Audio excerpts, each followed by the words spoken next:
মুঝে কিউ মার রাহে হো, উইকেট টু উইকেট মারো। লিটন দাসের কাছে যেন ছোট ভাইয়ের মতোই আবদার করে বসেছিলেন ঋষভ পান্ত। দৌড়ে সিঙ্গেল রান নিতে চেষ্টা করায় উইকেটের পেছন থেকে লিটন বল থ্রো করতে উদ্যত হলে এমনটা বলে ওঠেন তিনি। লিটনও অবশ্য সঙ্গে সঙ্গে নিজের বার্তাটা বুঝিয়ে দিয়েছিলেন তাকে। ইনিংসের তখন ১৬ ওভার চলমান। দ্রুত ৩ উইকেট হারিয়ে বিপর্যয়ের মুখে ছিল ভারত। সে সময় উইকেটে আসেন পান্ত, তাকেও চাপের মুখে রেখেছিল হাসান মাহমুদরা। তাই তো ঝুঁকি নিয়ে হলেও রান বের করে সেই চাপ কাটাতে চেয়েছেন তিনি। এরই মধ্যে ঘটে একটা অপ্রত্যাশিত ঘটনা। তার প্যাডে লেগে বল মিড উইকেটের দিকে গেলে দৌড়ে রান নিতে চেয়েছিলেন তিনি। সাধারণত টেস্ট ক্রিকেটে এমন চিত্র দেখা যায় না। পা দিয়ে কোনো ডেলিভারি খেললে এরপর আর রান নেন না ব্যাটাররা। তবে ভারতীয় উইকেট রক্ষক একটু ফায়দা নিতে চেয়েছিলেন, কিন্তু সেটা পছন্দ হয়নি টাইগার তারকার। সেজন্যই দুজনের মধ্যে খানিকটা বাক্য বিনিময় হয়, তবে সেরকম গুরুতর কিছু হয়নি অবশ্য। লিটন দাস কেবল নিজের অসন্তুষ্টি প্রকাশ করেছিলেন।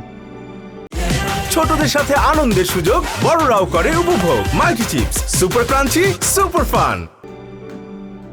বাহাতি ব্যাটার হয়তো একটু নার্ভাস ছিলেন এদিন। ৬২৯ দিন পর টেস্ট খেলতে নামা মোটেই সহজ কিছু নয়। ২০২২ সালে বাংলাদেশের বিপক্ষে সবশেষ টেস্ট খেলেছিলেন তিনি। এরপর ডিসেম্বরে মারাত্মক এক সড়ক দুর্ঘটনার মুখোমুখি হতে হয় তাকে। সেই ট্রমা কাটিয়ে অবশেষে লাল বলের খেলায় প্রত্যাবর্তন ঘটল তার। প্রত্যাবর্তনে অতি মানবীয় কিছু করতে না পারলেও নিজের স্বভাবসুলভ খেলাটাই খেলেছেন এই তরুণ। টপ অর্ডারের ব্যর্থতার পর কাউন্টার অ্যাটাকের পথ বেছে নিয়েছিলেন তিনি। ৩৪ রানে ৩ উইকেটের পতন ঘটলেও উইকেটে আসেন তিনি। ওপেনার যশস্বী জয়সওয়ালের সঙ্গে গড়েছেন ৬২ রানের জুটি। রবিউল ইসলাম রনি, খেলা ৭১।